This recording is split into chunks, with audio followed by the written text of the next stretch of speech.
What in the world? What's going on, Falcons fans? What's going on, Chiefs fans? I got this dude up here with me. What's going on, folks?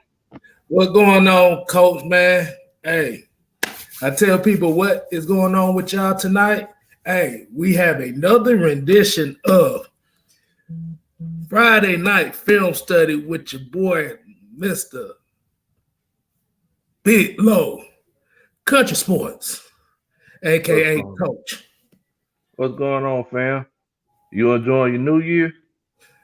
Oh, man, it was raining, so not really. I know it, man. I know it. They still blowing these firecrackers up like hell right now. I guess it'll stop.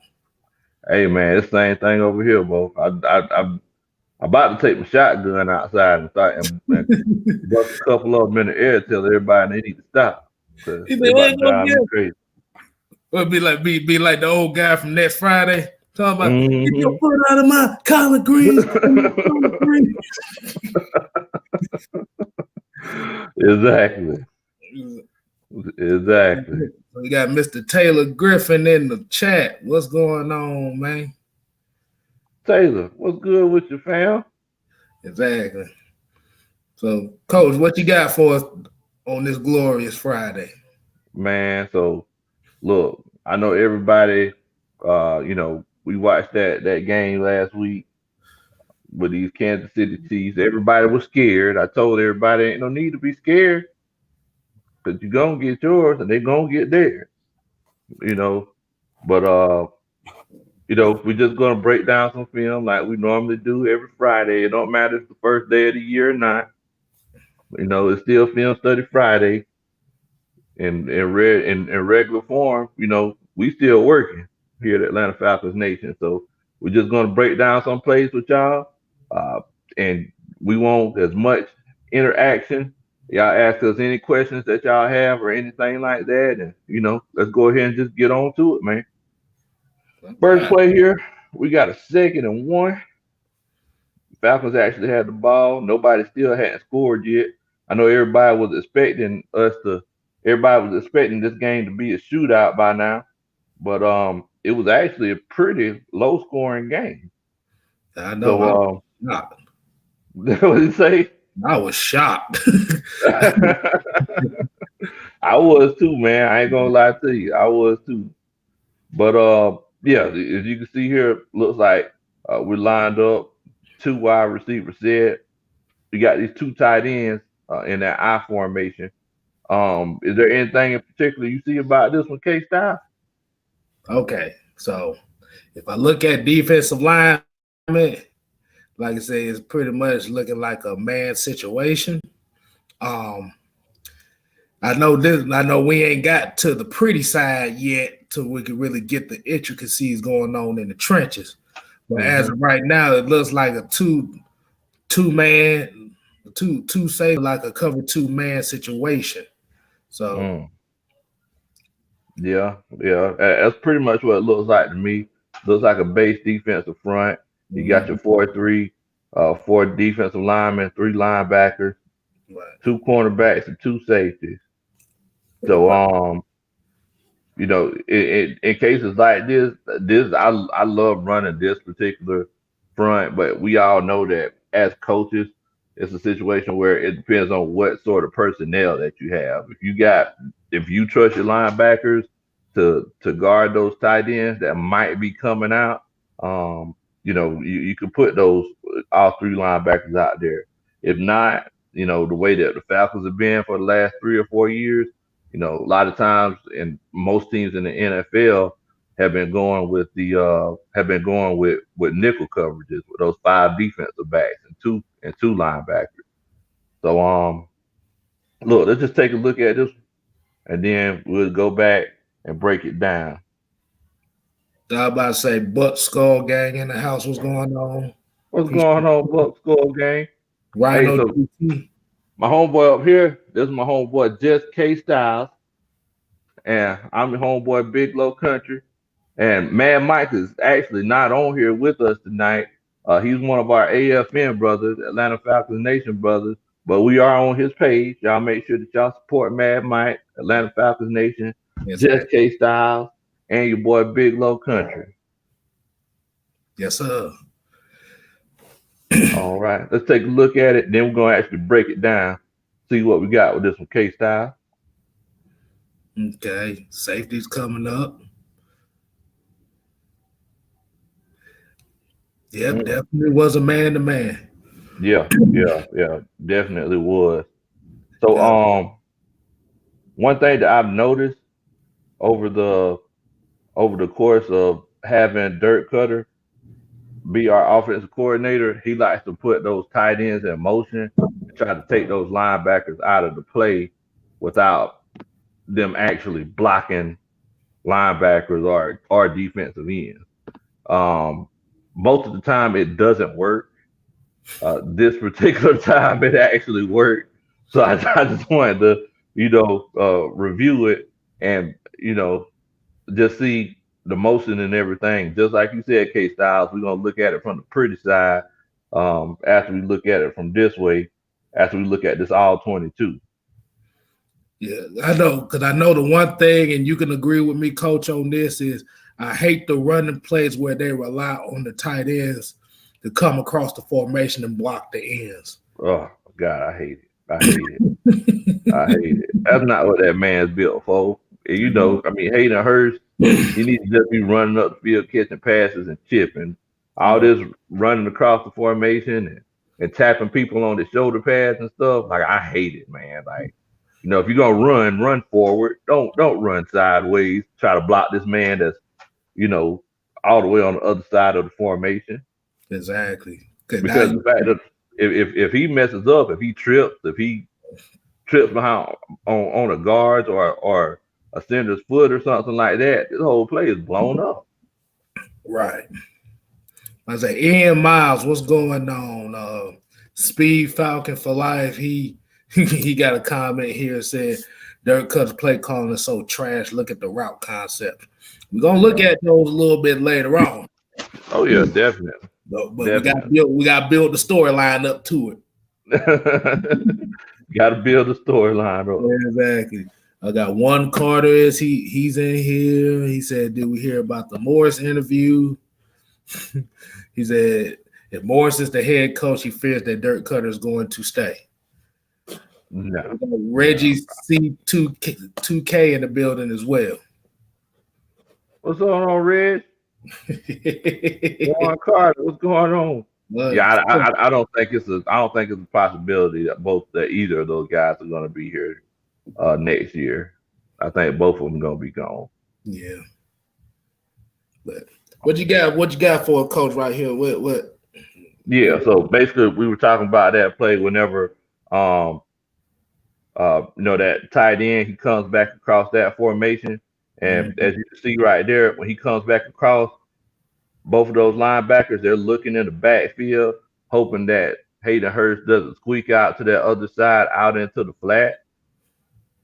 One thing that I really like about this particular play, what did I say on the show earlier this morning, K Style, on running plays?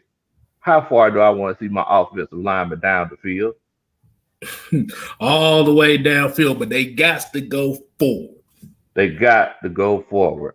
By the time the whistle blows, I don't care how you get there. I want to see you at least 5 yards down the field. Exactly. So let's just take a look at this one. And we know everybody ain't gonna be able to do it every time because you're trying to move another man against his will. Right. But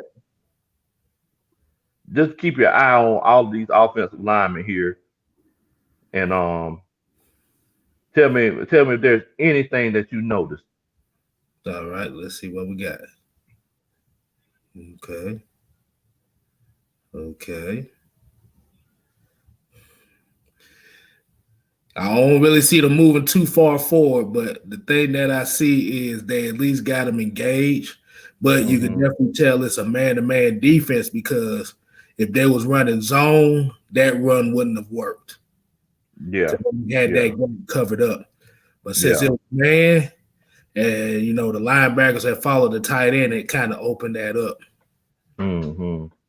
So that was, like I said, that was a good run play right there.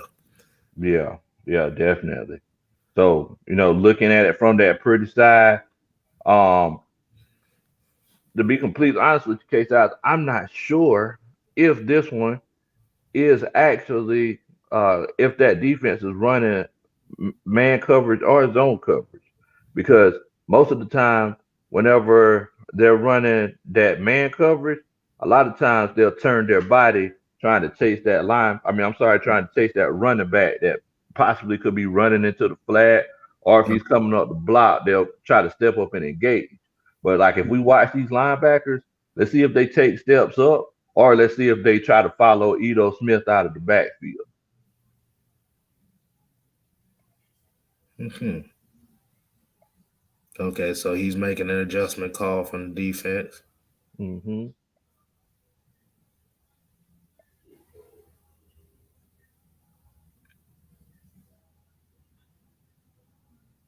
Right.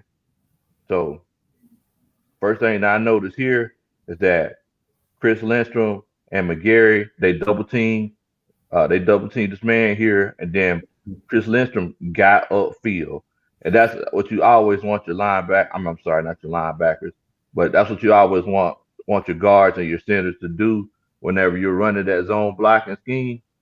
Now, watch how far Chris Lindstrom gets upfield, because this is the beauty of that zone run blocking scheme is that whether you're running a pass play or a run play, our offensive linemen still gonna do the same thing. So they're still gonna carry out the motions like, oh, I'm getting up here to this second level, and it could be a play action, and we just go ahead and throw it, or we're actually running the ball. So it's like this zone run blocking scheme. It's always tough on these linebackers. Yeah, But oh, I'm yeah. sorry. Go ahead, Keith. No, my bad. I ain't mean to interrupt, but if I'm thinking as a linebacker, like I said, you have so much of that traffic in front of you, you're trying to dissect that play. But if Mm-hmm. you got a good, like one thing about Matt Ryan that nobody talks about, and I think you said it actually in the chat before you got on this morning. Matt Ryan works best on the play action. He's one of the best Mm-hmm. play action ball fake quarterbacks in the league. Yeah. A lot of people don't know that that's actually a style of quarterback to have. Yeah. Yeah. But Yeah. but like I said, and looking at this, like I said, they're looking at that fullback. That fullback looked like he's going off the right tackle. So I'm looking at Mm-hmm. number 56. It looked like he got his eye on that. So that's why I'm Mm. thinking that if I'm looking close, it looked like he about trying to follow that fullback. Yeah. Yeah. Yeah. Definitely. Definitely. William Amy, Devon Stanford, what's going on? I would What's say going on, fam? J Rock in the building. He in here. Jay Rocker. Hey, and like I said, tell the people too. We want to see some funny comments about any of these plays. If you found some bad stuff that goes on these plays, we want to hear them, and we want to see if you can make them funny as well. Andrew, Exactly. what's going on, homie? Andrew, what's good, fam? Yeah, man. So, yeah, and you're completely right about that, K Styles. 56, he looks like he was trying to follow that fullback. Uh, because a lot of times you just kind of look at the motion. Uh, you look at the motion that offensive line is running. You see what I'm saying? So, Right. in case like this right here, it looks like everybody was kind of watching down. And let me go back with it just a little bit. It looks like everybody was just kind of watching down. All these linebackers were actually shifted to the left just a little bit. Looks like they were shifted to the left one gap, because everybody had their gap. Right. Yeah. But the only thing is, it looked like that B gap on that left side of that line was the one that was kind of open, that they Yeah, left open. But yeah, you see the safety kind of followed. Did you see the yeah. safety? Follow through. He got caught with his hands in the cookie jar. So he tried to get the chocolate chip cookies and ended up getting crumbs. So yeah, I mean, this was actually a good play here.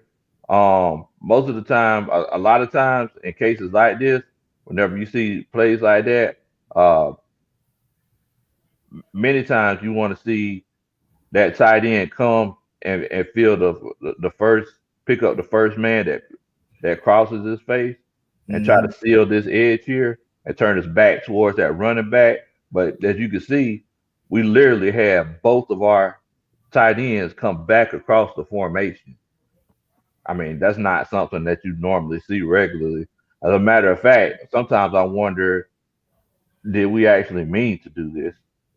I don't know. But like I Oh said, no, I'm look, yeah, because it looked like they all got caught in man situation. yeah, And like I said, I looked at Lindstrom. Lindstrom got the IHOP going on over there too. Rudy Fruity, fresh, Tootie. Rudy Tooty, fresh and fruity. Exactly. Gotta keep your eye on Lindstrom right here. K Styles pointed it out. But watch this. He got to the linebacker. That's what you want to see. That's what Now, you want to see right there.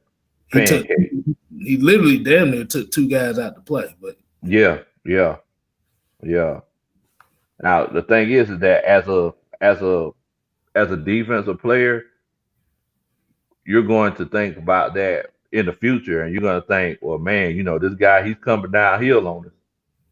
I don't want that again. You know what I'm saying? you get you get squashed by another grown man, boy. You want to fight. Next time he come to block at you, boy, you gonna give him one of them little nudges to get his ass off you. Oh yeah, oh yeah. I know I would. I ain't gonna lie to you. I definitely would. Exactly. But yeah, that was a definitely good run play. And I wish, and I know Ito got about 10 plus, about 10 carries. But that's the only thing about this offense that is missing. It has to be consistent in running the football. Exactly. Exactly. That is completely right, K Style. Because even though it works, we definitely got to make sure that we get back. Like we got to continue doing that because the main thing about setting up that play action is, like you said, running the football. Like so, it doesn't matter, if you have the ability to throw it, if you run that zone run blocking scheme, if somebody blitzes it at the right time, your quarterback is exposed. Right. You know what I'm saying? So it's like you got to make sure that you run football, have these guys second guessing at least a little bit. You know what I'm saying? Right. Hey, we got a comment here. I want you to answer this for yourself. This is T Dub 87. He's basically saying, do you guys think we'll draft Justin Fields at number 4? Ah, man, I don't know, bro. I know everybody's saying that he's playing a good game right now, but I'm I'm just not that sold on Justin Fields. I'm not that sold on the whole scrambling quarterback deal. Like me myself, I don't think I would do it. I would just trade down myself. But I mean, you never know, man. One thing about the Falcons front office is that they really listen to the fans, even if it's to their detriment. What you think about that, K Style? See, the only thing about it is it's going to be dependent on. Hold on. You got your nephew over here. But to be honest with you, I don't know because it is all going to depend on who the coach is going to be as far as what kind of game plan they're going to run. Because basically Justin Fields needs a spread system. Because that's the reason why a lot of the Ohio State quarterbacks really don't work out that well in the NFL is because especially the last 10 years, they've run this spread option type of offense where they don't play under center that much. Exactly. We used to see that a lot back in the day, like what was that, maybe like 10 years ago or so, where people used to say that people like RG3, they'd be like, well, I know that wasn't 10 years ago exactly, but people used to say, oh well, he hasn't really played under center that much. Um, Another guy, Tim Tebow, they'd be like, well, he runs that spread offense. So everybody wonders if it's actually a situation where, you know, is that something that he could do? In the meantime, the NFL kind of integrated a little bit, and now you see a lot more of that spread offense in the NFL. You don't see a lot of those 21s and 22 sets. You see three, four, sometimes five wide receivers on the field at the same time. So, yeah, I mean, yeah, you definitely right about that. So, I mean, it may be a case where, they try to bring in a coach and fully change things to adjust directly to Justin Fields. I mean, that definitely could be a case, man. And if he comes and wins, I'll be the first person to tell you I'm wrong. Exactly.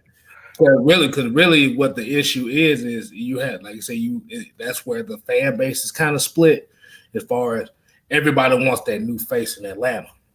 Yeah, yeah, But the problem is like I said, you have holes on the defense and you got holes on the offensive line that you have to take care of first. exactly, exactly. And that's where That's the the rubber meets the fork in the road. However that thing goes, but it's gonna be, if you draft a quarterback in the first round, that's just basically saying you ain't worried about these next 2 years, which Arthur Blank is worried. Like I said, he wants to win now. exactly, exactly. You're definitely right about that, man. Definitely right about that. All right, so we're gonna look at this one right here. I know a lot of people had issues with Matt Ryan holding on to the ball a lot in that first half before he went absolutely crazy in that second half. He was looking like 2016 Matt Ryan for a while. So let's take a look at this one. We got a 3rd and 18 still in the first quarter. Score still tied 0-0. Okay. All right. So you tell me what you see on this one here, right here, K Style. All right. It looks like 3 down linemen. Um, if I'm trying to look at the eyes, looking at through Matt Ryan's eyes, it's kind of looking like it looked like another situation where they might be running a little man. Mm, But the only problem that I'm saying is that the two safeties are not level. So mm, it could be a possible, it could be a cover um 6 situation. mm. But he said 3rd and 18. That's a whole lot of yardage to try to cover. For Yeah, them, the situations you do not want to be. I don't give a damn what quarterback you got on the team. exactly, exactly. So I'm just gonna go ahead and roll it. All right. So I wanted to get it almost to the point where he hikes the ball. Uh, I believe this is Sorensen here. You seen where he looks like he was gonna drop back right quick, Mm-hmm. and now it's looking like he's stepping up. I'm gonna put it in slow motion, and one thing that I want everyone to look at is because I noticed someone mentioned the route combinations earlier, and I know my homeboy Mad Mike, he's in the chat, and he's probably finna bust a blood vessel right now. But we're gonna take a look at this one right here and just see, how it unfolded, and if this was actually bad route combinations or if this was a player error. Let's see. Okay.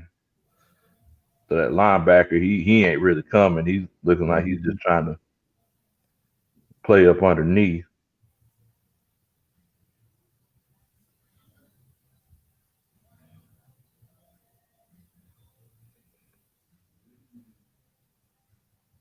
Mm. That looked like that whole play was covered. Yeah. The only thing that I could have seen, because I know Matt was stepping up, he was looking this way, but Right. he did have this guy down here. Yeah, but I'm only trying to look at see where Matt at as far as where these guys start passing them at. That's Yeah. I'm trying to look at. So we're looking right here. The safety steps up. Okay. Okay. So one of the main things that you want to pay attention to as a quarterback is whenever you have that one safety that's in the middle of the field, you want to see if he ever changes direction. If the front of his jersey turns to one sideline or the other, Right. you know, you pretty much that tells you. what we should do moving forward. Right. So, in this particular case, man, he still has some time. Uh, but the fact of the matter is that, It's kind of he didn't really have anyone open. This guy, if he would have tried to throw this would have been a pick six. right. He probably just didn't want to get this man killed because he Yeah. had somebody breathing down his neck. Right. If he would have let this one go a little bit earlier, he may Yeah. have had him. But it looks like he's actually running into this safety. If he was, running a 9, it would have been Mhm. completely different. So the only other option in this case would be this guy. I mean, Matt looks like he was trying to decide whether he was going to throw to him or not. And look, the fact of the matter is that this looks like it's a lot of time for us, Mhm. but like just Oh, that. imagine actually being down there on the field Mhm. and uh just imagine being out there on the field and actually trying to, make that decision yourself in real time. Okay. So real time, dude. Like See that's a why I lot think. harder than saying. You see what I'm saying? See, I think the issue was those deep routes were kind of like the third, the second. I would say the third or the fourth read. So Hmm. that could have been one of those reasons why that might not have worked. But yeah, like I said, 3rd and 18 at this juncture of the game, because was this still the first quarter, right? Yeah, Oh, yeah, yeah, yeah. Like I said, you ain't got to run that play. Like I said, don't force nothing like that. If it's 3rd and 18, just run something quick and yeah. just get it close to where your punter can coffin corner that thing. Exactly, exactly. And my homeboy proved it. He said himself. He said that the Yeah, problem is that everything is vertical. yeah, that was all vertical. Like I said, it looked doomed from the start. Hmm. 'Cause Hmm. like I said, should Matt have run? Like Matt Carter said, 31 said, should Matt have run? I'm gonna tell you something. He ain't gonna run that situation. That's not. Like, do you want your guy to, scheduled with a cap hit of $49.9 million next year running in this situation? Right. See, Chris.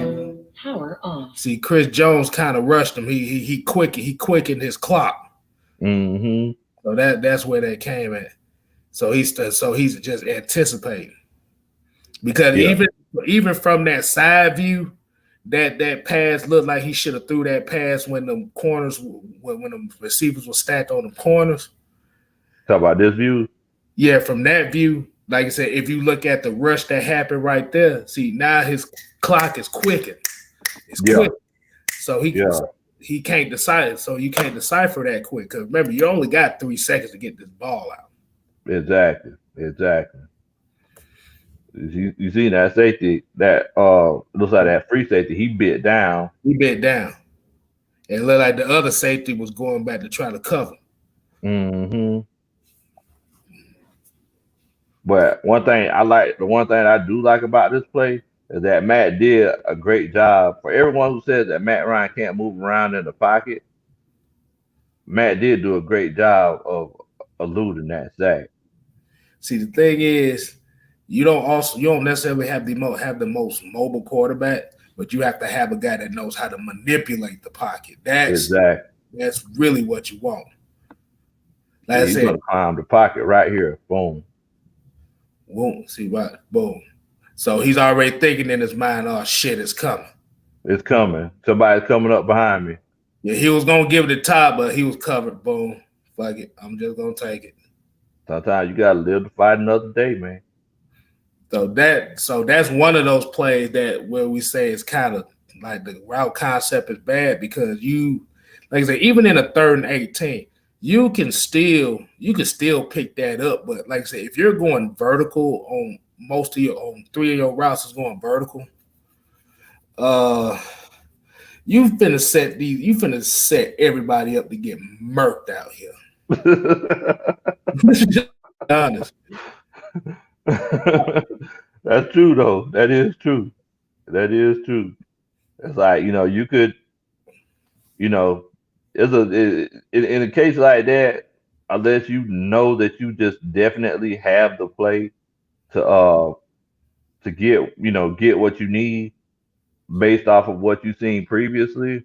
Like just call something short and quick and not get your 36-year-old quarterback hit and set something up where those guys could you can have guys downfield to block for them so they can get the rest of the yards on running after the catch. I know a lot of fans get upset about that when they hear whenever they see coaches throw passes and it's a 3rd and 18 and you throw for 6 yards. But that's the play. That's the way that the play was designed. You don't have to get the full first down through the air. He can catch it and run the rest of the way. Well, Right. A lot of people don't really think like that. Right. Because it was basically all nines, and like I said, clearing out for Todd Gurley to run that out route out the backfield. Yeah. It was that like I said, it was such a basic. It was just such a basic combination. It was like, okay, we know they need 18 yards for the first down. We just gonna play man. Yeah, exactly. Exactly. You So already know. What's going on, Michael Brunson? Hell Southern. You already know what time it is. yeah, damn Georgia Southern. Georgia Southern. Cause didn't they? Adam. Cause didn't Georgia Southern kind of get away from that triple option themselves and kind of running more of a? Yeah, you're running spread now. Yeah, that's what I was about to say. Yeah, I know they run a spread now because I know they ran triple option for so many years. Yeah, man. Yeah, all those boys back in the day, J. Bo Shaw and all them boys. Yeah, they used to have a nasty triple option, man. Right. We should have took pointers from y'all asses because well, y'all took it. Paul Johnson. You was at Georgia Southern for a while. Yeah, I know. We lead the nation in running. We only have 4 wins a season, except for a couple years, but we just gonna say. Man. So I know everybody says that they want me to break down this Fourier interception. So I'm pulling it up right now, guys. Oh yeah. Yeah, like I said, Patrick Mahomes, he was frustrated that whole game, man. Oh yeah. Because them throws didn't come as easy as he wanted. Like I said, it wasn't necessarily like I said, it kind of showed a chink in the armor, as you say, because Tyreek Hill really didn't have the type of game he wanted. Mm-hmm. And it kind of looked like if you kind of slow down Tyreek Hill a little bit, it can kind of slow this offense down just a tad bit. Exactly. You're definitely right about that, K-Style. You are definitely right about that because I could tell like Mahomes, he had that look on his face like, man, I don't know about this. It was supposed to be easier than this. That's the way he was looking. Right. I'm about to say Jamoris 58. He's in the building. What's going on, pimping? What's going on, Jamar? J. Moore Russ. What's going on, fam? Happy New Year, bro. New Year's. And also, New Year's to everybody. Like I said, I hope everybody was able to at least enjoy their first day of New Year's unscathed. Yeah, exactly. All right, K-Style. So what you seeing with this particular one right here, bro? All right. So we're looking at it. This looks like pretty much a staple in their offense as far as this shotgun spread. Look like if I'm looking correctly, it looked like they got Sammy Watkins. Yeah, because I'm looking at their package personnel. It's like Sammy Watkins and Tyreek Hill are inside, but they got Travis Kelce outside. Yeah. So defense is definitely showing a cover 3 look. Cause I'm looking at it looks like AJ Terrell. You see how he's kind of shaded on the inside, and you got one single high safety. Mm-hmm. The only thing I hate about running shotgun, especially from this part of the field, is you don't have that much room, especially if you're running them wide like that. Now, if you was running more bunch, then you could still work with that limited room. But with it spread out like that, I don't like that formation in the red, especially at the 6 yard line. Yeah, yeah, yeah, definitely, definitely. One thing that I noticed about this one right here is that we are lined up out wide, um, as far as our defensive line, um, Mm-hmm. and situations like that. I never really liked the wide defensive line alignment, but over the years I've kind of grown to like it because it does give you an opportunity for stunts and what I'm saying, for crashes and things like that. So I mean, it's a hater to love it kind of thing. I'm still trying to kind of get used to it because I'm a gap guy. I Right. want everybody to play their gaps, and I just don't like having two offensive linemen with nobody covering them up. You know, um, I think it. especially with, Yeah, like I said, I like it too, but I like it in spurts though. I like it as like yeah, sub packages. If you yeah, run your whole defense on the NASCAR package, the wide nine package, like I said, it looks like it taxes on folks. yeah, yeah, definitely, definitely, Like got Devon Stanford. He said, I'll let Rico walk, keep Keanu Sheffield maybe down the depth chart. I let Oliver for free safety. yeah, definitely. Yeah, I've been saying that for a while, Devon. Let's go ahead and let Oliver play free safety. He doesn't have the foot speed to be dominant in this league as a cornerback. He's definitely been better in that nickelback role, but I think he will be on a whole nother level if he played free safety, just because of his size and his tackling ability. But I got a question though. Hmm. If you look at the Falcons defense lately, it kind of looked like he does play. He looked like he plays more strong safety. Hmm. Look like Yeah, a I've strong noticed that. because, like I said, because with him playing in that slot, it looks like he's look like the big nickel. Yeah, yeah, So yeah. And then with them playing him playing in that slot, and then with him, a case where just like you were saying, you got them playing that cover three covers many times. A lot of times, whenever they run it, they'll drop random people back to play that deep safety. So sometimes, the safety that's back there, he'll drop down, and then they'll kick that slot cornerback back, just to kind of fool that quarterback a little bit. right, Yeah. So maybe that's kind of what Raheem Morris was talking about whenever he said that he's going to get some run at safety. Maybe that's what he meant. exactly. All right, so let's take a look at this one right here. This is the play that everybody wants to talk about. Let's see here.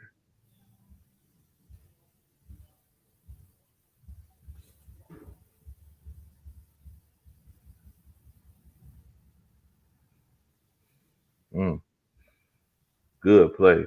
So Foyer was trying to be a running back there, wasn't Mm-hmm. he? Look, yeah, I'm trying to find the sideline. Look at Exactly. Foyer. He did too much. Team too He much. did way too much. All right, so you're completely right about this one, K Style. So thing is that they were zoned out. And it looks like they were trying to go to your boy Kelsey. Mm-hmm. Now, I believe this is Sheffield because our most of the time our cornerbacks don't move. Right. So I believe this is Sheffield. Mhm.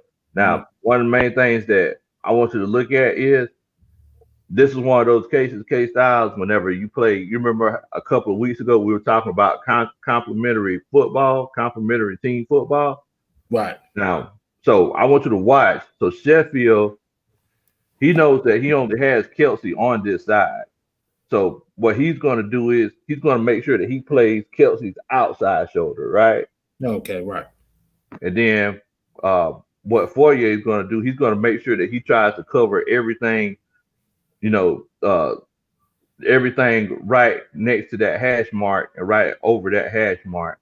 And you know, he's just gonna make a heck of a play on the ball. He's just gonna get in the way, make a heck of a play on the ball. I think this is one of those cases where either Patrick Mahomes A didn't see him, or B he thought he could get it in there. You know, Okay. so let's play it back in slow mo and take a look at it. All right, he squats down. He's staying to his outside. Meanwhile, Fourier is reading those eyes, and He that's a didn't see good. Fourier. He didn't see him. Oh, you don't think you seen him? I don't think he saw him. Now let's see. Let's pay attention to Mahomes to see if the logo on that helmet turns. Let's see if he was just eyeballing them the whole time.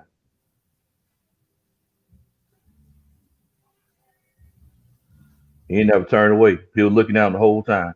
Mm-hmm. Fourier baited him into it. Fourier, if you look at him like he's looking first, he looks to the left to make sure that area to the left of him is clear.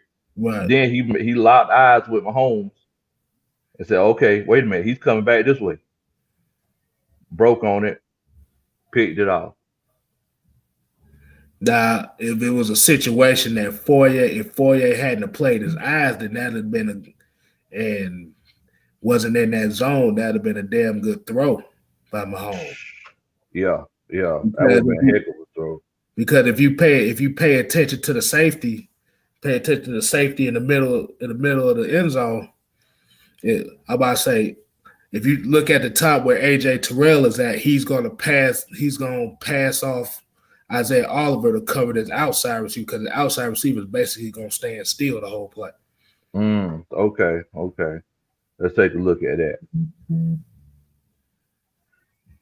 So you watch. They're gonna pass.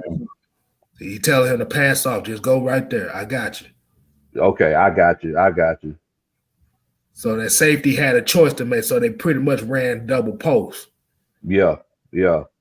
But the issue is, since Fourier didn't really have nobody to come through his area, that's all he had to do was just watch the quarterback's eyes. He had nobody to cover.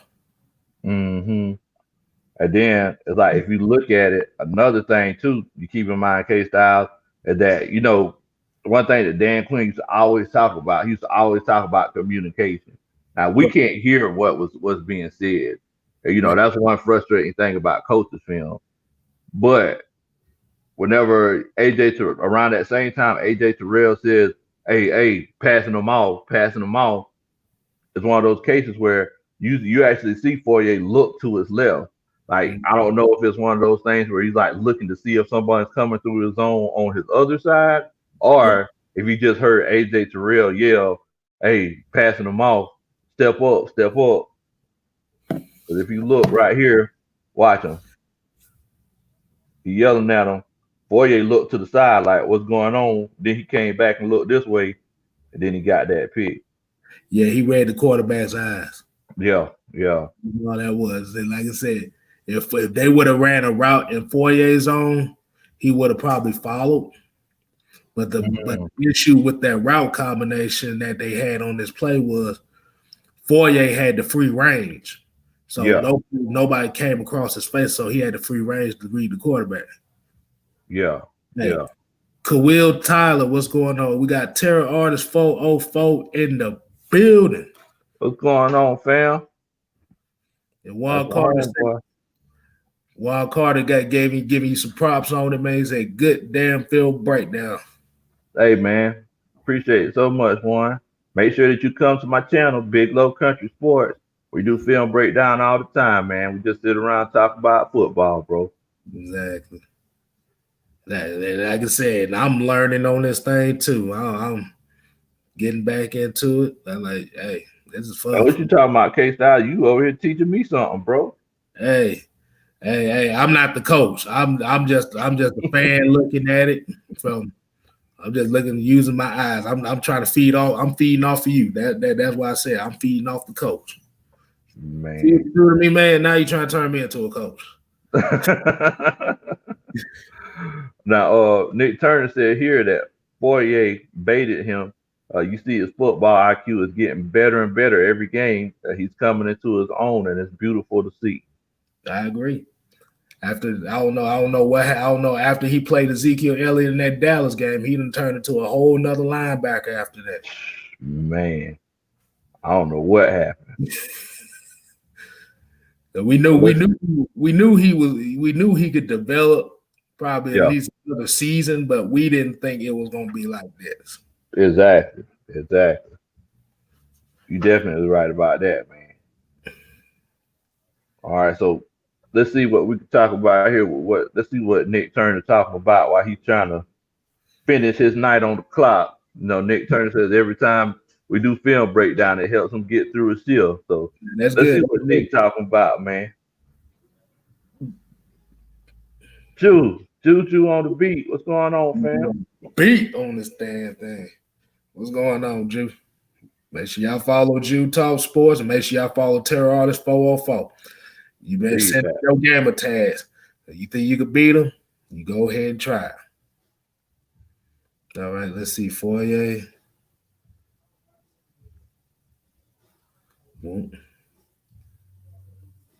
Well, he had to see him. Shit. Hold on. Nope, he stared him down. Yeah. He stared him down. That helmet did not move. That helmet did not move. He was looking at Travis Kelce like it was his fiance. Mm-hmm. Cooking bacon in the morning.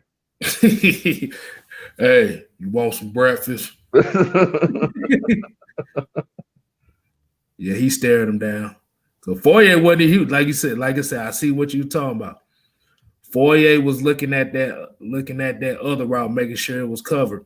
Mm-hmm. Yeah, you seen that when he looked to his left? Yes. It was like he turned his head back around just in time. Mm-hmm. Just in time. He broke right on it too. Made a heck of a play. Yeah, take a look at it in regular motion because I love boom boom plays like bang bang plays like this because it's like that's whenever you really get a chance to appreciate it because like we can sit up here and break it down and talk about it for 15 minutes in slow motion, but the fact of the matter is average play lasts 2-3 seconds, so it's like let's just watch it in regular motion and see what we got with it, man.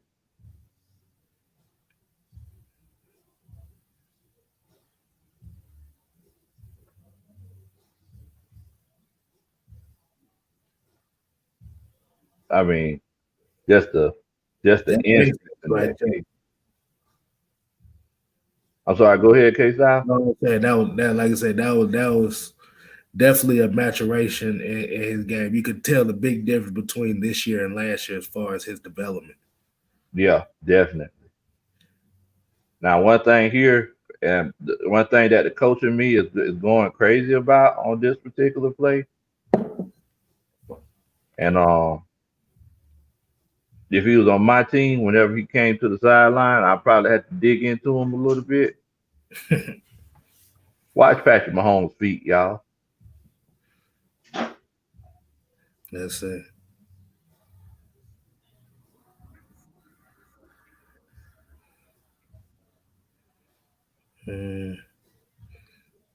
Oh yeah. He got off a rhythm. A rhythm. That second step, he got way off rhythm. Yeah. See, he got off rhythm. He couldn't step into it. Nope. And it looked like he kind of extended his leg a little bit when he put that last foot in the ground. Yeah. Yeah. Boom, right there. Yeah, he got off a rhythm right there, so he tried to make up for it. See, now if he would have got in rhythm, he probably would have fitted in between Fourier and who was that look like back there, Sherrod Niesman. Niesman. So you think he would have threw it up in here? Yeah. Yeah, if he would have got set. But the fact is, and I think a lot of us don't realize it's like when you have that 3, 4, 5 step drop, it's all in a rhythm. So once that thing is jacked, it throws the timing off itself. Yeah, definitely. Definitely. Now, one thing, if somebody asked a question just a few seconds ago, asking how do I think? Okay, Nick Turner said, how do we think the D line did? So this may be one of those cases, and K Styles actually brought it up where this is one of those cases where you got a better result than actually getting a sack because everybody's talking about Dante Fowler, being a disappointment this year, and he definitely hasn't produced the way we've been wanting him to. But look, y'all, I want y'all to watch this pass rush play, and this is what I talk about when I say complementary football. So y'all keep your eye on Dante Fowler out here. He's coming from that wide nine, and this could very well be one of the reasons why this interception got thrown. Watch his first step. Mm.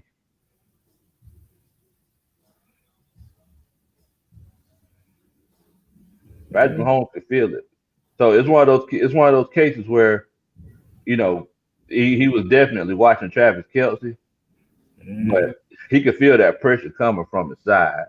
Now, one beautiful thing I love about this particular pass rush, and I'm finna pause it whenever it gets to that point.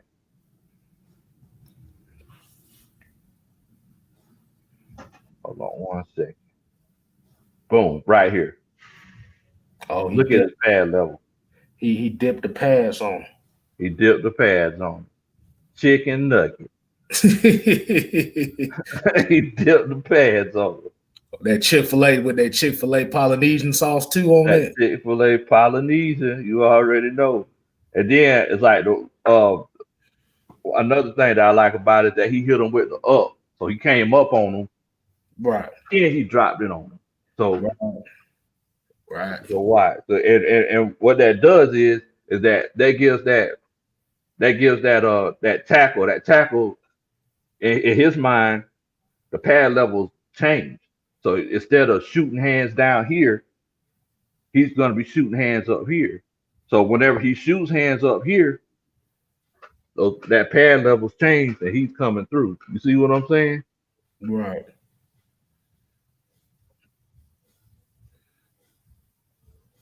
So watch it. He's going to come up, dip. Yeah. He gave that little hop step too. I saw Yeah. So that was basically holding, but right. That's neither here nor there. The results all that matters. The results all that matter. Yeah. Exactly. See. But yeah, like I said, that right there, like Utah Sports said, the low man wins. Oh yeah. The man wins. And like you said, that offensive lineman don't want to block down. He wants to block through or up. Exactly. If he blocks down, you throw his center of gravity out off, and he can't do anything with that. Can't do nothing with that, man. Unless you got Stretch Armstrong as a right tackle. Can't do nothing with that. Andrew D said he thought that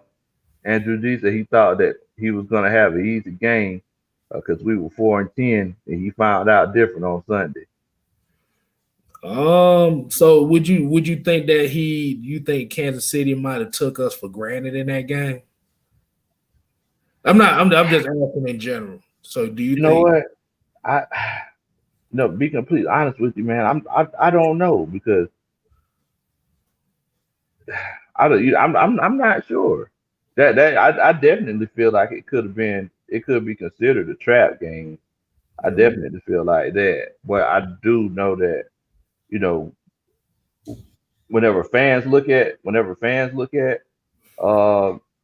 games and whenever actual players and teams do, like they'll tell you, like, wait a minute now, that dude AJ Terrell over there, he's serious, or I don't know, just some random player. Isaiah Oliver says he's been in the slot. He's the real deal. So I mean, I don't know what you think. You think it might have been a case where, They thought he was I something that it wouldn't, was. I'm about to say I wouldn't say.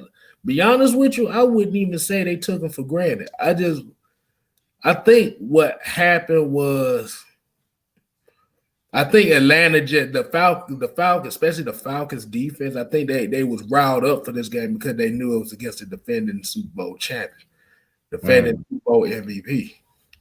mm, But I yeah, think that's where kind of a problem where I think leadership kind of lacks in some aspects is we can't be going up playing our best game against these good teams, and then when the teams that are losing, we sitting here playing at a level. We have to have a certain level that we have to play at all times. yeah, yeah. And to be completely honest with you, I feel like that's one of the issues that I've been having with Kansas City. I feel like they're not. Everybody's saying that they're the dominant team, but Nah, they struggling this year, even though they fit yeah, 14-1 and stuff. If you look at yeah, a lot of their games, man, they having to come back and they starting off slow and they turnovers and all that stuff. Like I said, it just and, comes down to they know how to win in certain key situations. But yeah. like I said, it may be 14-1, but that's not a comfortable 14-1 going in the playoffs. I know it. I know it. It almost makes you wonder, like, are they playing to the level of their competition? You know what I'm saying? Like, is it Right, because you ain't gonna be able to play like you ain't gonna be able to play that game with you know playoff caliber talent. When the right. Titans come into town or the Bills come into town, you ain't gonna be able to get down by 10 points like that and just hope everything is cool. Exactly. But what you All got right, man. for So let's us? take a look at this one right here. Uh, this was the biggest play of the day for us.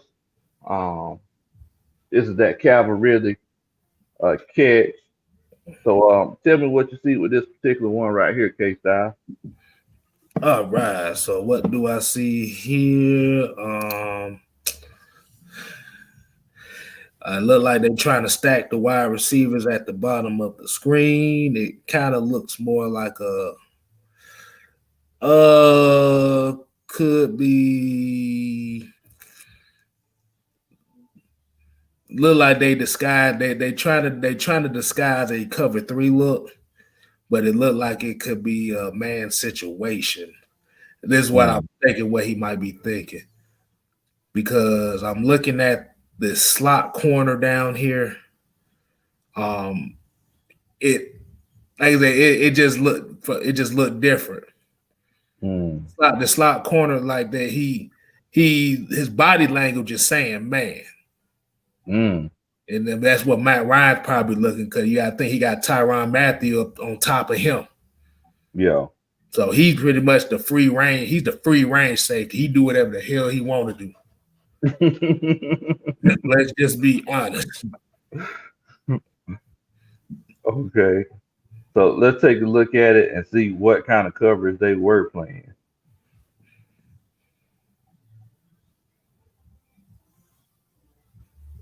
So you're right, K Style, that was man coverage.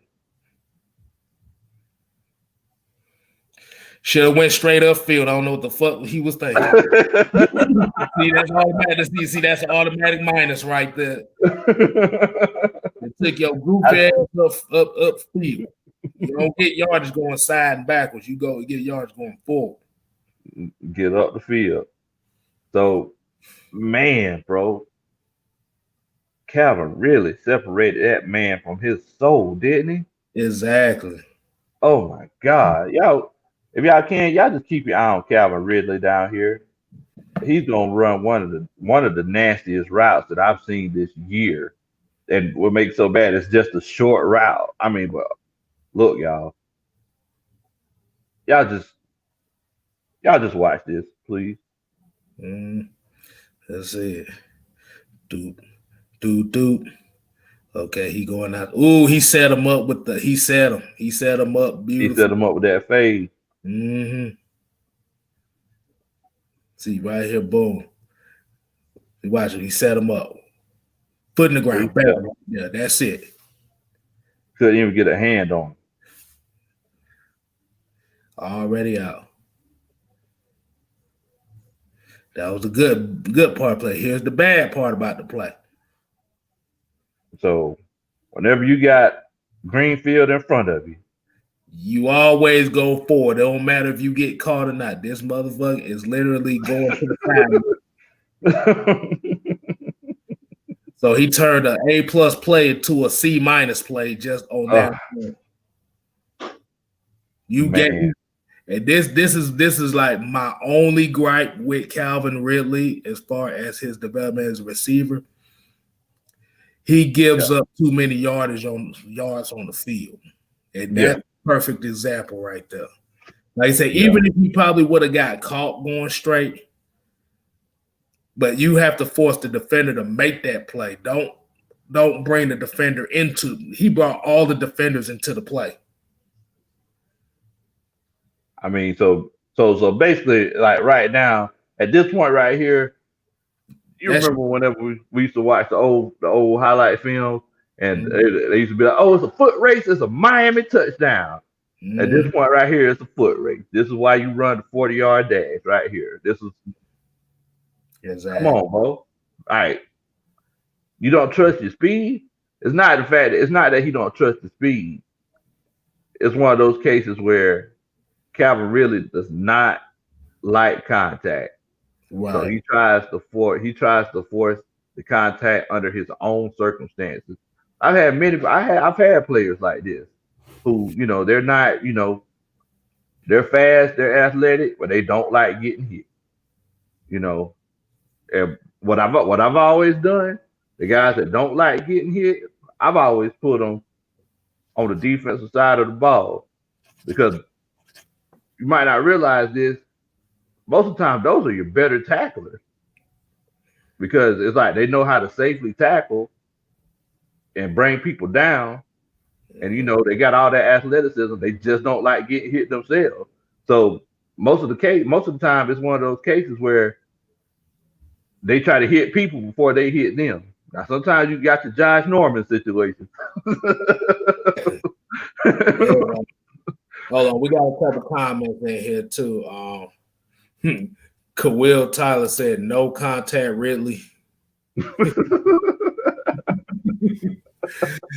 That boy Jello. We're gonna call him Jello. You touch him. We got Michael Walker always says that Calvin Ridley loses too many yards after catch. Yeah. We're on the same page on that. It's been, and like I say, it's been like that for a while now. I just wish that he just trust. Just like I say, in this situation, this is where he should have just trusted his speed and kept running, because, like you said, he's already. If you look at the line, how the two last defenders are lined up, he already got a foot on him. Yeah, you just keep on going straight. If you get caught, look. If you get caught, dude, you just get caught. But by him taking that one step going to the side, you basically brought 3 defenders back into the damn play, where it should have been none in the play. Yeah, I think he went to that Devontae Freeman School of Football where he like to do all that dancing. Devontae swag. And Kawil Tyler said, "Better yet, social distance Riley." All right, so what we call this, the pretty side? So this is the pretty side right here, Bo. This is the pretty side. So one thing that I love to watch in these particular cases, and are the quarterback's feet, where the quarterback is looking, and just their offensive line play. So we know that this was a quick developing play. Matt Ryan knew that Calvin was going to run this quick post, but let's just take a look to see how he kind of goes about it, see if he kind of gives it away. One thing that I like about this, and you always pay attention to people's body language. Mm-hmm. So look at, like, the first thing that I pay attention to is look at Matt Ryan. He's square. Both his toes are pointing forward. he's not giving it away that he's finna turn this way to throw the ball here. A lot of players that are undisciplined, and we seen this on a film study 2 or 3 weeks ago, K Styles. Right. But we knew he was gonna turn around and hand that ball off or throw it one way or something, but his whole body was turned that direction. So Exactly. these are the small things that you want to pay attention to. These are the small things that you want in a quarterback. So we watch Matt Ryan, like his body's square, his hips are facing, his hips are facing Hennessy's behind. He's looking around. See here. And this is what top defenders, they look for those little keys. That's what they look for. That's what they look for. And we seen it with man coverage. Mm-hmm. Matt could tell. Matt knew that this guy was blitzing. Now, with that zone blocking scheme, Matthews, he was kicking out. This guy right here, he was just late to the party. Everybody else playing ball. He's still chilling. He ain't doing nothing. He saw Hennessy and had a little hen dog before that play. But yeah. So you see the height of the ball. Matt Ryan still facing forward. Facing forward. Everybody else, doing their thing. He's making sure he catches the ball first before he goes through this play action. Right. Meanwhile, since everybody's blocking down, we know good and doggone well, Luke Stocker ain't finna get over here to the other side of the play in time. We got this defensive end coming free. Yeah, he's free. Oh yeah. Also, Ghost Peppers, what's going on, player? I saw you earlier. I didn't make sure I give you a shout out too as well. What's going on, Ghost Peppers? So we see here. Let's see. Let's check his comment while I'm at it. He said, "Team respect us at all because they know we have a horrible reputation for choking. When we don't play 60 minutes of football on a more consistent basis, opponents love their chances more often." You're right. We've seen it 9 times this year. You're right. It's almost like whenever it's a tight game situation or we're ahead, it's almost like teams feel like, oh, we got them right where we want them now. Right. So yeah, I mean, you're definitely right about that, fam. Right. Michael Walker also said, he believe they call inside runs for Ito because he's a more patient runner. Gurley feels he is coached by Jeff Fisher again. Biggest difference between Ito Smith and Todd Gurley right now is Ito Smith is basically a one-cut running back. He's basically your Tevin Coleman. He's just a little smaller. Yeah. Todd Gurley, see, the thing is, Todd Gurley, he's more of he likes to get to the outside. That's his game. He likes to get to the outside. Ito just likes, like I said, he just one cut and go. So if you look at how quick that would be as far as him trying to get outside and one cut and going, Ito looks quicker. Yeah. That's true. Yeah, because just like you said, Ito, he gets up the field. Like, he ain't. If anything, I think that Michael Walker, I think Ty Gurley, sometimes he's too patient. Because he doesn't have the same speed that he used to have. So sometimes I think whenever he runs, he does a little bit too much thinking. Because he's like just trying to wait for things to kind of develop. He almost looks like Le'Veon Bell out there. When Le'Veon Bell played with the Steelers and he used to just kind of wait for things to develop halfway in the hole and then go. You talking about pit pat with the ball? That boy was pit pat with them toes. It was like, bro, you almost fell asleep before he damn. But he always averaged almost 5 yards to carry every year, which is the crazy thing. Yeah. That's not how you supposed to play running back. I understand you want to develop your blocks and stuff, but boy, this dude literally walk to the line and then just run. Yeah, it worked. So it's like I ain't knocking it. As long as it worked. Exactly. William Amy said washed up. Washed up. All right, so we watched this one. So Matt, that tight end, he came across the line of scrimmage, picked the guy up and everything. But Matt takes 2 steps. It was it was an RPO. They ran an Mm, RPO.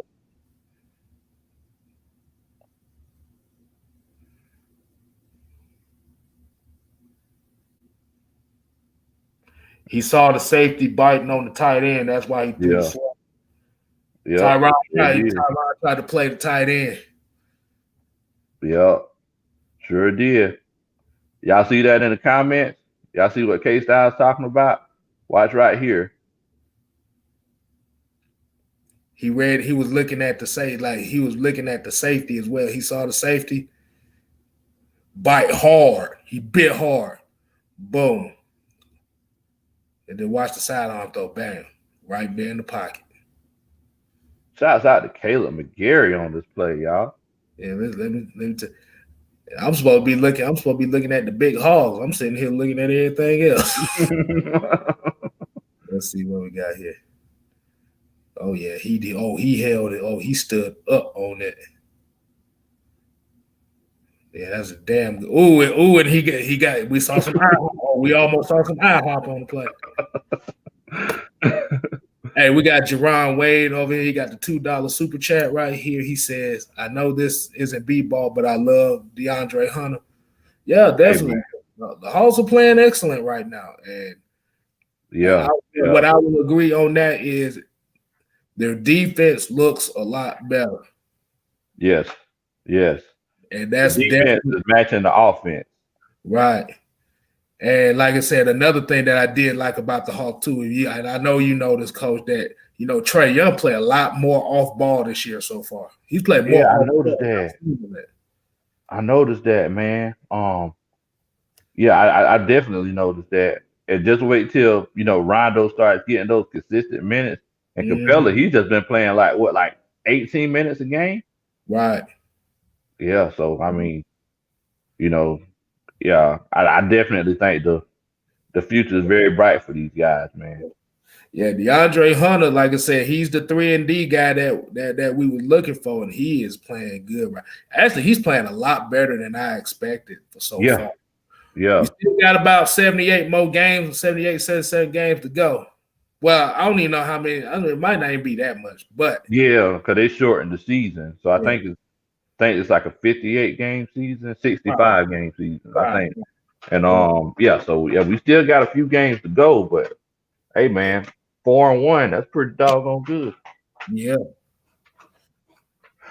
All right, so this one right here, this is the play where Raheem Morris made another crazy call.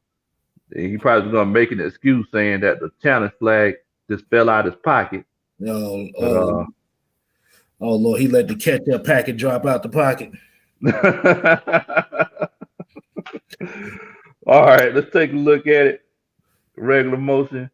Then we're gonna go back and take it out in full motion. Mm. He stared him down all the way, but I could tell you definitely what he saw. I could tell you exactly what he saw. If What's you that, look, K style? okay. He saw Tyree Hill. He rushed to his spot, so you knew that go route was coming. He was trying to set me. Oh, okay. Now, like I said, Okay. like started over from the beginning. Look how quick Tyree Hill trying to get to this spot.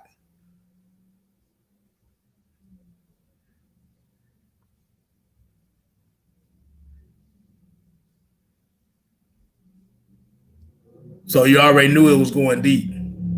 Mm,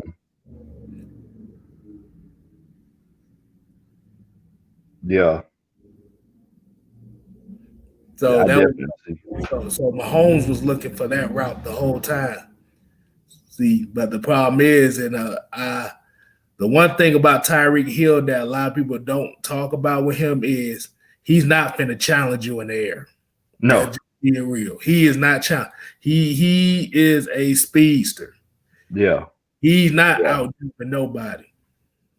Everybody was Yeah. still talking about him getting mossed by eighth grader. So yeah, no. Eighth grade did also though. Yeah, I'm about to say, that sounds like some good ass chips too. But yeah. But yeah, Devon Stafford, yeah, prove it. Yeah, that was a great play. Devon Stafford said he had the interception, but he played it well. Yes, he played it well. That's how you, especially it's a situation where the safety looks late, but Yeah, Keanu kind of looks late on the play. So he yeah, tried because yeah. He he got knew caught dead in the water. he knew Keanu was on that side, so they was gonna try to beat him with that deep 9 route. If I'm not mistaken, I think they was in cover three because if I'm not mistaken, I just remember there being just one single high safety at the. Yeah, okay, yeah, that one Niesman. No, Ricardo. My bad. Oh, play that again so I can kind of look at. Yeah, so you don't see they actually gonna drop Keanu down, Right, and then Ricardo he's gonna just play that single high safety. He's actually gonna be caught looking over here though. right.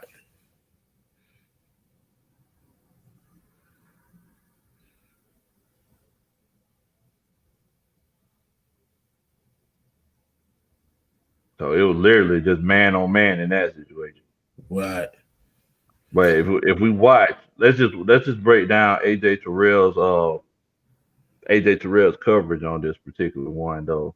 The We're gonna first, put it in slow motion and just kind of break down how he played this ball.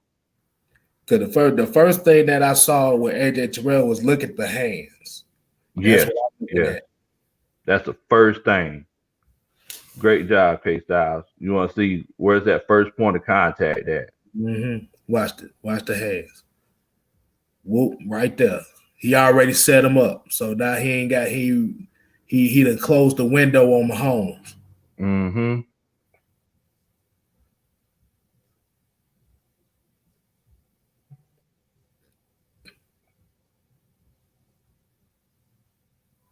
Yeah, Devon, you're right. AJ, he was one on one.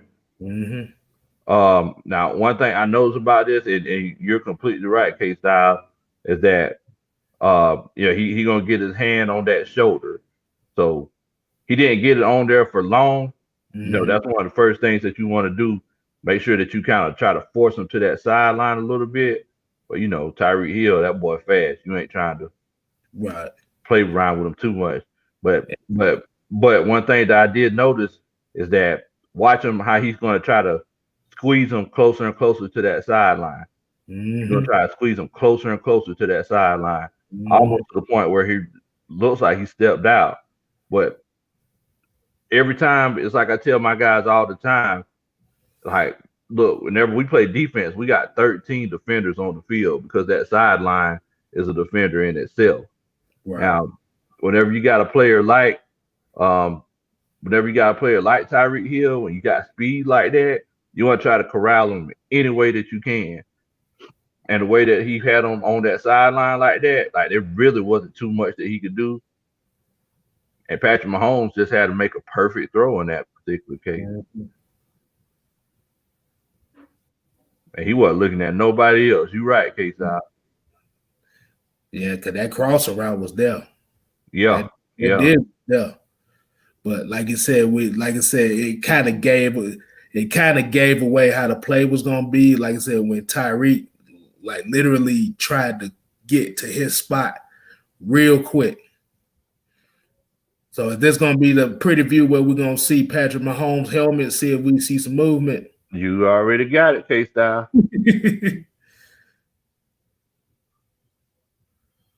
Let's see. Before he even caught the ball, he looked to the right. All right, it looks like he's looking at the middle of the field. Look back to the right again. Took the shot.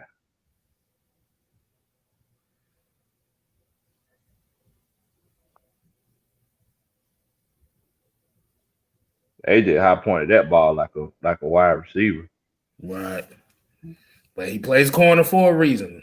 He, He plays corner for a reason.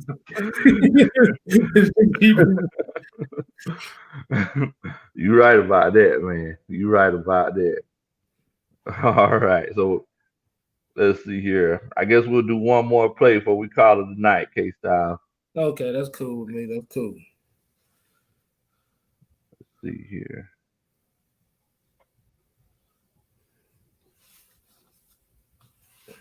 All right, let's take a look at the. I'll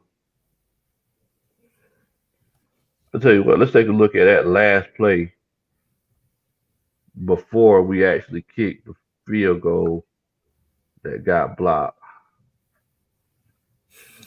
Cookie by Nature said, "Did we show the play where Dirk had the players running into each other?" Nah, we didn't show that one. I don't want man Mike to bust a blood vessel. So Exactly. Exactly. so basically, even if it's a play where it's a case where it looks like nothing really happened and it was very anticlimactic, this is still one of a crucial part of the game. Right. So this right here is 3rd and 5. You know, it's one of those cases where at least we need to get a touchdown or we need to get a first down. We all know that Raheem Morris blew a first down whenever he did that dumb challenge call. I don't know what in the world he was thinking. So, in cases like this, I like to play it a little bit more on the conservative side, but it looks like we just said we taking shots. Shot, Uh, shots.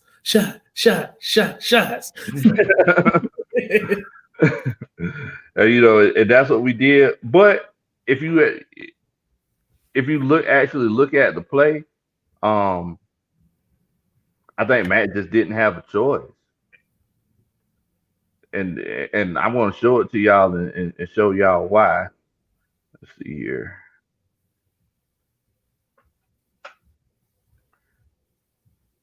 All right, so tell me what you see so far on here, K Styles. Let's see how the way this defense is aligned. It definitely looks like a man defense. I'm looking at this safety here in particular. Like I'm just looking at this safety, the free down here at the bottom. I'm talking about down here. Yeah. It's Okay. one of those cases where he's giving off that body language like his man. Like he got one, like he got Todd Gurley out the backfield. Okay. And the slot corner as well, he's kind of giving me a man vibe too. Cause he looks equal with the linebackers. And I don't know if that means anything, but Cookie by Nature said the top of the screen is a damn mess. That didn't look terrible up there. I don't know what the hell going on. You got a corner and a safety really holding hands up there. But that's a good one, Cookie. That's a good one. So basically, yeah, it looks like the linebacker and the safety, they're kind of playing outside the tackles. Okay. So I don't know if that means anything or they might be shading zone to the flats. But it's a definite man look. Okay. Well, let's take a look at it and y'all let us know what y'all think. Well, I'll tell you what, let's look at regular motion first. How about that? It was a blitz. They blitzed him. They quickened his clock. Yep. You see that safety, he dropped down. Yeah, at the last second. Oh, yeah, no, this was the play when they bumped into each other. This is the play. Look at the top. Yep. Now, I tell y'all what. Okay. Cookie by Nature said he wants us to pause it in mid route and just look at the top. Okay, Cookie, I got you. Mid route. All right. So let's do what Cookie said, and we're gonna pause it when it's at mid route. Okay, let's see. Okay, I'm looking at Matt's feet. Okay, you got one. Oh, two. my bad, man. I'm sorry. I'm about to say it was so bad you had to start over. Let's see. Okay, I'm looking at the feet. See, he disguised his blitz pretty well because Yeah, he did. so 1, 2. Oh God, yeah, the wide receiver tripped and they bumped into each other. Yeah. So I think the way that the play was supposed to set up was the inside receiver was supposed to clear out.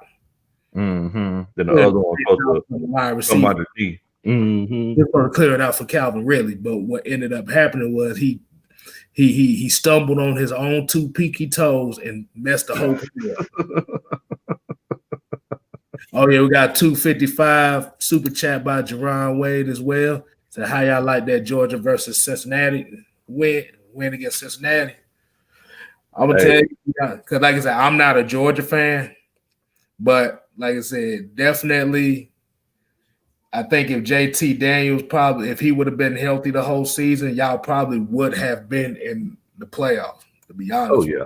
Oh yeah, definitely. One might call Stetson Bennett the fourth. He called him Stetson. But like I said, that's how JT Daniels was out in USC. Like I said, it was like they ran more of a West Coast offense, but like I said, he kind of is like that gunslinger that y'all definitely needed because Jake Fromm and whoever the hell y'all had before that wasn't gunslinging shit. They were just watching it on AMC every day. Right. So, like I said, that was a good win for him. Yeah, I kind of like I told Coach before this game, I was particularly looking at Desmond Ridley from Cincinnati. Yeah. I caught all this hype that was about him this week, so I wanted to see what he would do against Georgia. Because they were 9-0 this season. Yeah. I kind of see a lot of the same traits that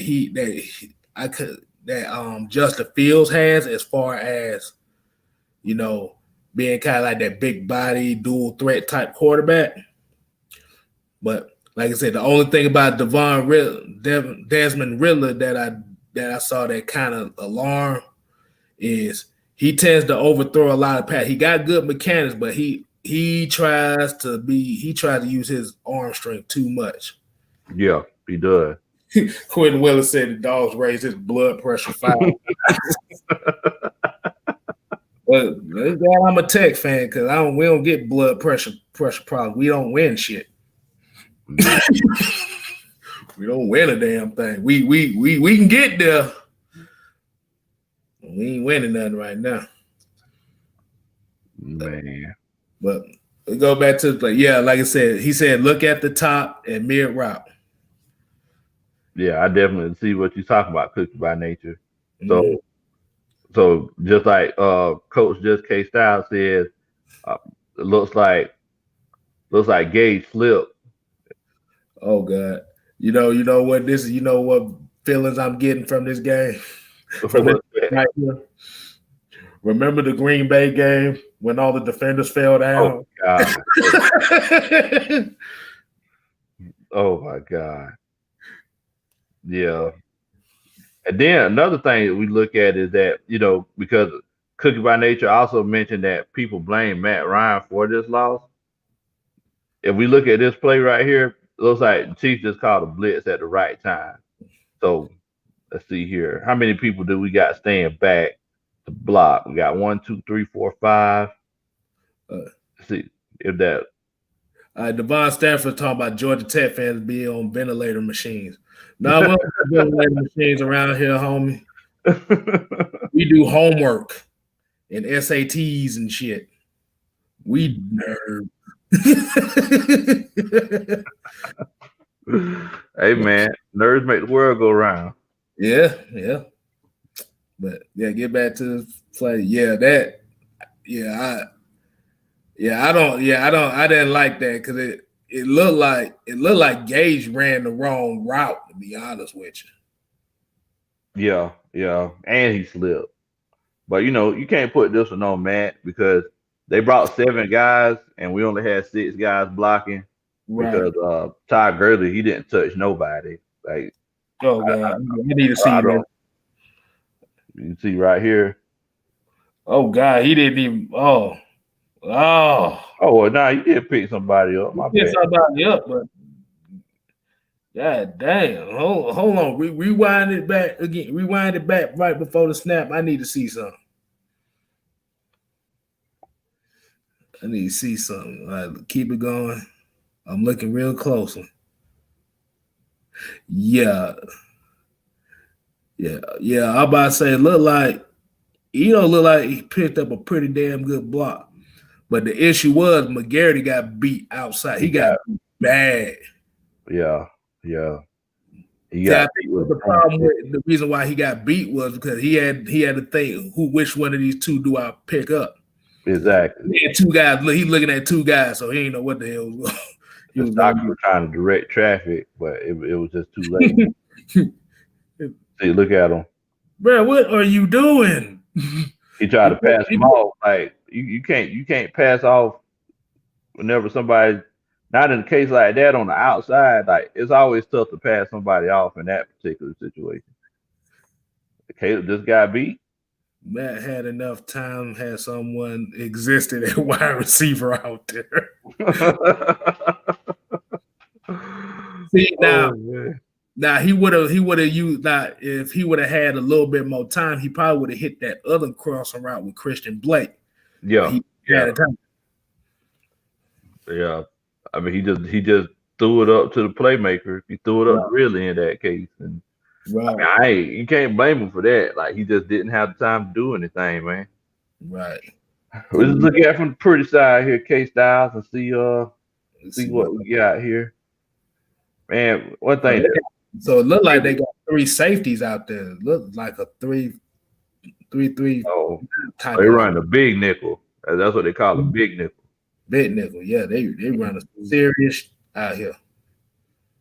One thing that always annoys me, I can't stand whenever players come out here and they line up like this. Whenever they line up like this, it really annoys me.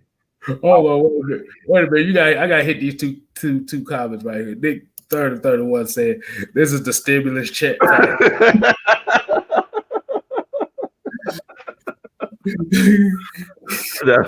That's rough. Oh my god. Oh my god. You see what Quentin Willis said? Keith Smith with a card.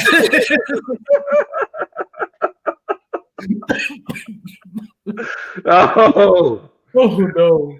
Oh no. No. Hey man. There was no Keith Smith sighting out there on this play. Hey, Keith Smith, he was the MVP of our offense on Sunday. Because every time I turn around, Keith Smith, oh my God. Stimulus package. Oh my God. Y'all. I can always expect these two to come up with some crazy stuff. They always got something crazy. Always got something crazy.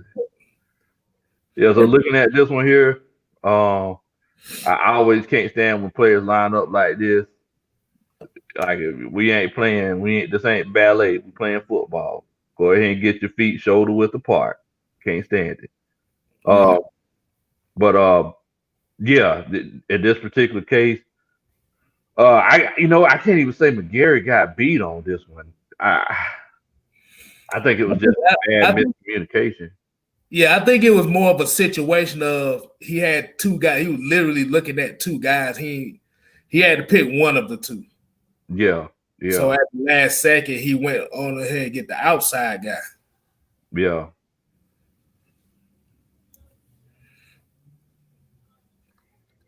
Quentin Willis said Keith Smith is always the hot route. Even when he's not on the field. Exactly. Yeah, that was just a cluster of a play. Bro, that whole play just looked bad from the jump. It looked like they literally was running side by side. And I think it confused the hell out of him too. Look,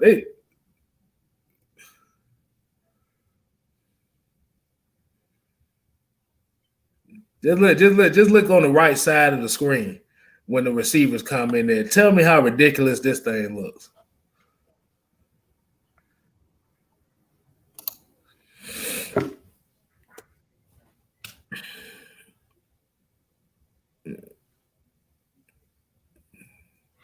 So They got a cha-cha line going over there, boy.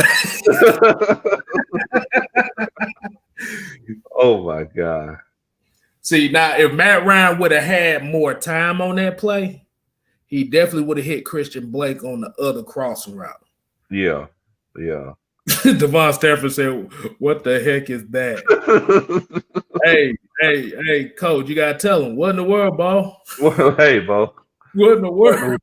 What in the world, Bo? What in the world? That oh boy. Oh boy. Yeah. I guess we gotta answer the question. Did someone touch it? I guess we gotta answer. Yeah, let's answer that. I got look at how this then turn said, which way did George go? Which way did he go looking at? Which way did he go, George? Where did he go? Cookie by Nature said he called Max Protect double slants. I wouldn't even call that on Madden. That's rough right there, Bo. I tell you. That's rough. Yeah, that's rough. All right. All right. Mr. Falcon, Mr. MVP here. Mr. MVP.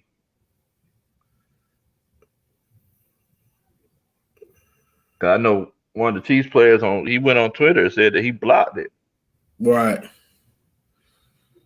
But we have to look at if the ball kind of changes flight. If it changed flight just a little bit, I could say it was blocked.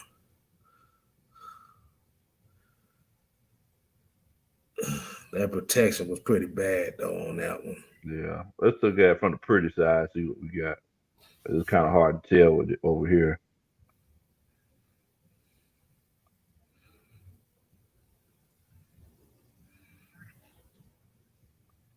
Toe tap.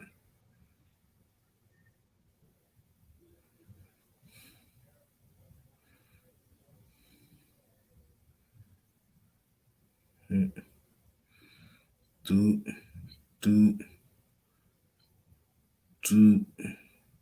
It's hard to tell. Yeah, I'm trying to see if it kind of changes flight.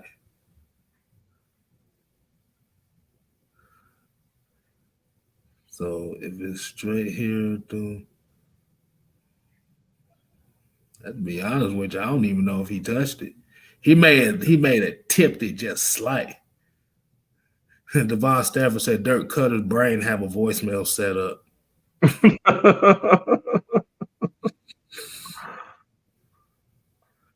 Man. I know everybody's asking if the wind played a factor. I don't think it did. I don't think it did. I think it just might have been one of those cases where he hit it from he hit the ball at a certain spot he wasn't trying to do, and it just unfortunately just went right. Like you said, kickers. That's the one thing about kickers. They're the most hated position on the field. Yeah, that is one of the most hardest kicks that you will ever make from a normal person. Hey, well, for everybody who complains about Koo missing that kick, I dare somebody to go out. I want to see a video from anybody that said that they could have made that kick, put that thing on video from 40 yards. Man, I don't know if you remember when what was his name? Was it Santos from Chicago? Whenever he missed the kick, like they had a contest in Chicago. They said, "Hey, if you can make a 35-yard kick, we'll give you free beer for a year." Oh, that was I think that was Cody Parkey. Cody Parkey, it sure was, wasn't it? It was. Mr. Doink time, Mr. Doink the clown. Oh man. And like it didn't. Nobody made it. Nobody made it.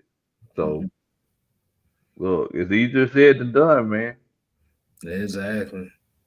Yeah, because I about to say there was one play I didn't know if you wanted to show or not. I wanted to see if you had that play on that pass interference in the first half that we thought Calvin really should have got. Oh, okay. Yeah, let's take a look at that. Who you got here? This is kind of what I want everybody to kind of see on this. And this is kind of like one problem that, like, this play was basically like outside of that one play with Calvin Ridley. This is another play that kind of irks me about him. Give me one moment. I'm just pulling it up here.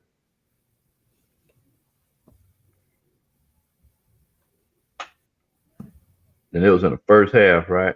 I think it was the first half. I think so.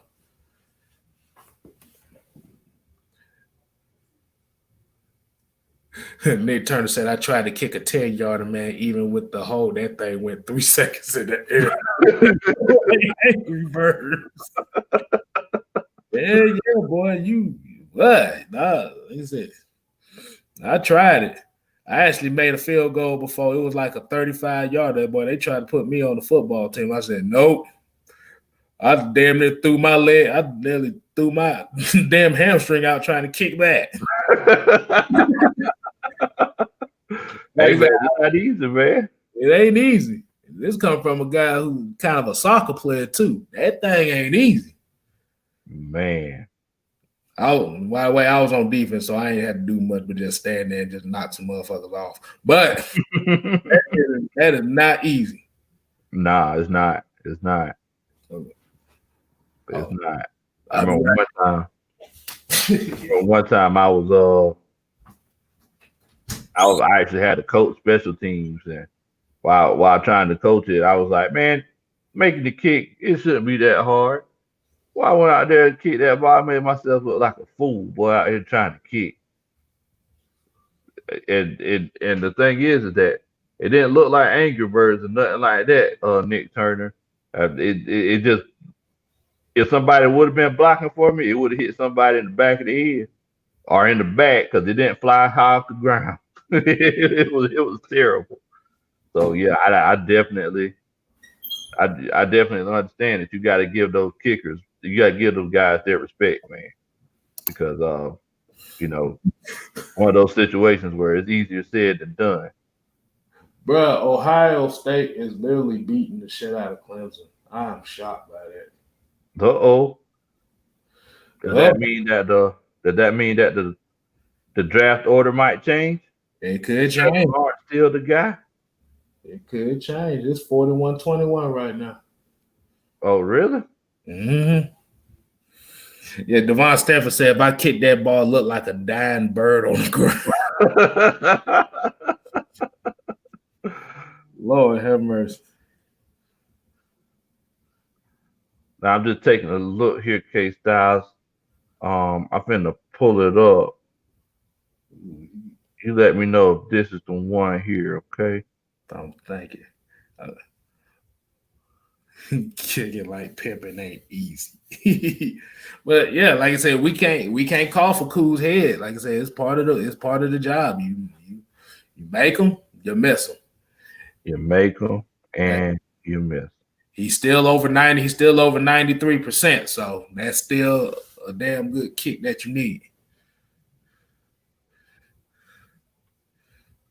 All right. Let me know if this right here is the one that you were talking about, K-Style. Okay.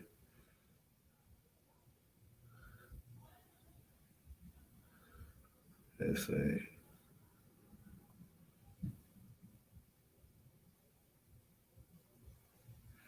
No. I think I know which one you're talking about. That's not it, is it? Nah, that ain't it. Because I remember the route was a little deeper. I'm about to say we don't have to necessarily see it, but I'm gonna just describe it. So basically, it was a pass call. Calvin really was looking for a pass interference call. It was a go route. Mm-hmm. But what ended up happening is the reason why they didn't, because the defender did grab. Mm-hmm. But the thing is, Calvin gave up on the route as soon as the defender touched him. Now, if he would have ran through that go route, even though it might have been overthrown, if he'd have ran through it, he'd have got the flag. Okay. So he just kind of gave up on it. Mm-hmm. As soon as he, like you said, about no contact, really, as soon as he felt that contact, he automatically looking for the flag and stopped on the route. Yeah, you can't do that, man. You gotta make sure that you gotta make sure that you kind of stick with the play until the whistle, man. Because Right. in cases like that, just like you said, the referee ain't finna throw the flag if he sees that you ain't even trying. So it's Mm-hmm. like you still got to make sure that you kind of at least do a good acting job to make it look like you're trying to catch the ball And instead of giving up. Because I've had referees not throw flags before because they be like, man, he wasn't even trying to catch that ball. Why would I even throw the flag in this situation? It's like, I'm sitting here like, well, dang, I can't say nothing because that's the case. Yeah, man. yeah, YMO F Jamal, what's going on? You late, but you're still here, man. What's Hey, happening? man. Hey, we appreciate you for chilling out with us, fam. Exactly. We got Tev Sports and Gaming. He's saying Justin Fields is balling right now. Um, let's see. Johnny Tiller, he's in the building. What's going on, player? Nick Turner 31 says Dirk be telling his players you can get shit from me, not a cigarette or a glass of spit. Now let's work 30. Oh man. I can see that. I can definitely see that. And definitely okay, because I'm looking at Justin. Well, Justin Fields shows some progression. See, but the problem is with that game right there, that game was going to be bad for either one of those two quarterbacks because Yeah, yeah. whoever lost, they might lose draft stock. They might not. But if the game keeps going like this, look like Trevor Lawrence might drop down a couple spots. Man, Trevor Lawrence going to Jacksonville. He going to Jacksonville. He said Jacksonville gonna get him regardless. Exactly. And I heard that he said he don't even want to go to New York. Like, so yeah, yeah. Man, you got Adam Gase up there. Who really wants to go there? I don't know. Royal But Brown, good, man. what's good, Roy? Yeah, man. Yeah, I think he's gonna be fired this year too. So Bro, he should have been fired after week 2. yeah, man. I don't know. Yeah, that's just one of those cases that you got position coaches, but position coaches can't always be coordinators or head coaches. Yeah, yeah, that's true. That's true. He That said is true. Quinn Will said Jacksonville owner already got Trevor Lawrence's jersey made. See, that's the process. See, now y'all setting this kid up to get his ass destroyed in Jacksonville. Be breeding pit bull puppies. That's a sign.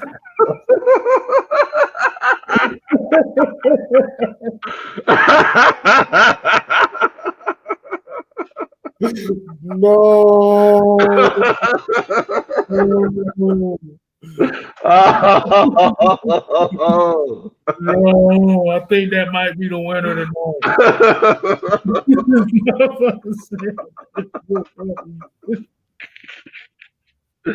Oh man. Yeah, man, this right here come from a good bloodline, man. Like this will come from the racist head bloodline. We got the red nose and them blue eyes. You see that? You ain't never seen one of these before. All right, bye. Motherfucker, Okay. you asked him for the paperwork on the pit bull. He just pulled out a notepad. He pulled out a sticky pad saying, "This dog is good."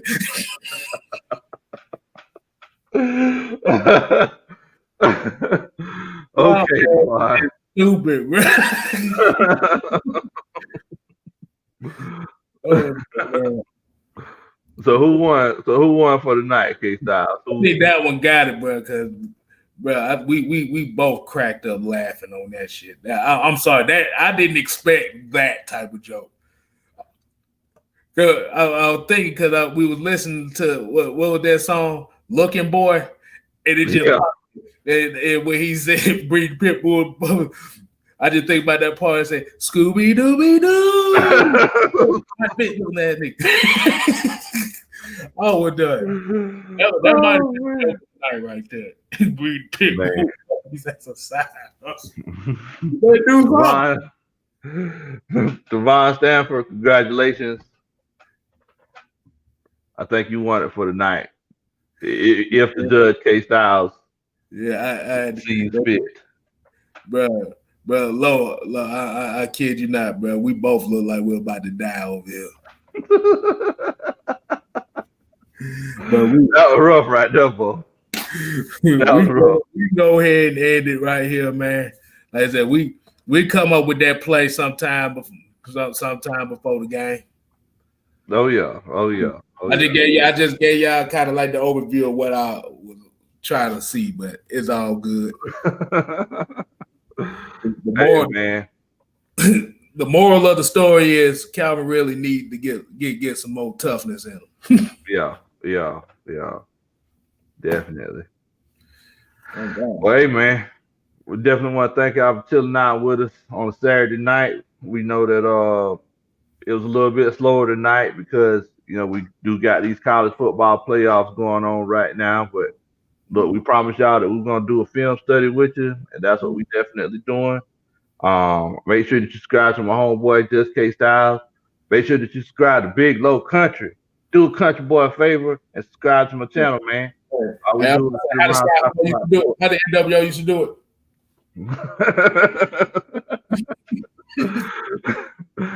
I got my link in the chat, man. Y'all make sure y'all click on the link. Subscribe to the channel, man. Y'all already know. And subscribe to that dude, man. Subscribe to that dude. Just K Style. Just got 100 subscribers. Believe that. Yeah, man. Y'all make sure y'all already know we represent Atlanta Falcons Nation. But yeah, thank y'all so much. And wait a minute. Let me let them know so they can see my shirt. This might have went well for this. Look, the shirt said, "Explain it to you, but I can't understand it for you." Hey, I completely understand that, bro. I completely understand that. That's my world. Exactly. But yeah, man. But yeah, we appreciate it. We got this last game of the season coming up on Sunday, and hey, man. In the meantime, y'all be easy. You got anything to say to the folks when we leave K-Style? All right, we just appreciate everybody on here, man. Like I said, people that could be on here, like I said, chilling out with us. I know it's kind of a little bit later than what we normally would, but like I said, we both had some family things we had to take care of. But like I said, we got that out the way. Like I said, just make sure y'all subscribe to not only just us, but Atlanta Falcons Nation, Utah Sports, Mad Mike Sports, Twisted Torch TV, ET, Terror Artist 404. Good Lord have mercy, we got a long list of names to say. But like I said, we always trying to come up with something every day for you. So you never know what lineup you're gonna get. Exactly. This stuff is not pre-rehearsed. This stuff comes off the fly, so you don't know what you're gonna get out of it. You don't know what you're gonna get. Anytime. You never know. Never know. Exactly. All right, man. Well, y'all be easy, and we'll holler at y'all later on. Peace.